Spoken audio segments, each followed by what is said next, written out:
আমি কাল রাতে আমাদের বানিয়াচঙ্গে যে 9 জন শহীদ হয়েছেন প্রত্যেকের পরিবারের সাথে রাতে আমি কথা বলেছি।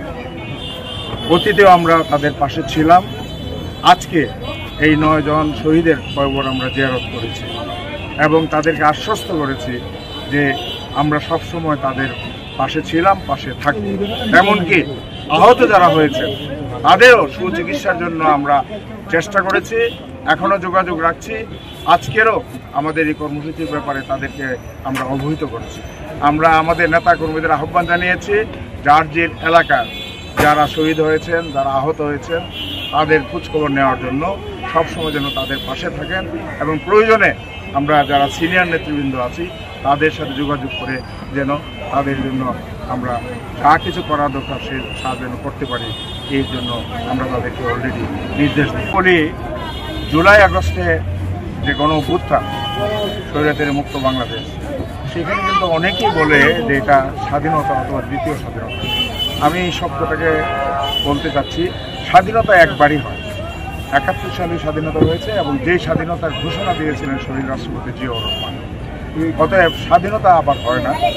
স্বাধীনতার জন্য একটি ইস্তেহার দরকার হয়, একটি ঘোষণার দরকার হয়, একটি মানচিত্র দরকার হয়, একটি ভৌগোলিক সীমারেখার দরকার হয়। সেটা আমরা অলরেডি 71 পেয়েছি। আর জুলাই আগস্টের যে 24-এর সেটা ছিল গণ অভ্যুত্থান। এই গণ অভ্যুত্থানের মাধ্যমে অনেকের আত্মহত্যের মাধ্যমে অনেকের আহত হওয়ার পরিপ্রেক্ষিতে বাংলাদেশ স্বৈরাচার মুক্ত হয়েছে। স্বৈরাচার মুক্ত বাংলাদেশে মানুষের যে আশা আকাঙ্ক্ষা সেটা এখনও বাস্তবায়ন হয় নাই।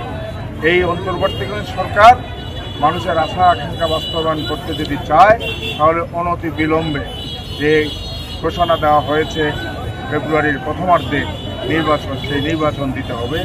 নির্বাচনের মাধ্যমে একটি সরকার এই দেশে শান্তি শৃঙ্খলা ফিরিয়ে আনে। আর বিএনপি আগামী দিনের রাষ্ট্র পরিচালনার ক্ষেত্রে তার পরিকল্পনা 31 দফা কর্মসূচির মাধ্যমে দেশবাসীর কাছে উপস্থাপন করেছে। আমরা আশা করি বিএনপি জনগণের দল, জনগণের পাশে আছে। আগামী দিনের সুষ্ঠু এবং নিরপেক্ষ নির্বাচনের মাধ্যমে বিএনপি রাষ্ট্র ক্ষমতায় আসবে। এই কর্মসূচি পালন করেছেন, অংশগ্রহণ করেছেন এজন্য বানিয়াচং উপজেলা বিএনপির পক্ষ থেকে উনাকে বিএনপির পক্ষ থেকে আন্তরিকভাবে আমরা উনাকে ধন্যবাদ জানাচ্ছি। সর্বোপরি ধন্যবাদ এবং মোবারকবাদ। আগামীকালকে আমাদের হবিগঞ্জে বিজয় র্যালি আছে। সকল নেতৃবৃন্দকে আগামীকালকে হবিগঞ্জে বিজয়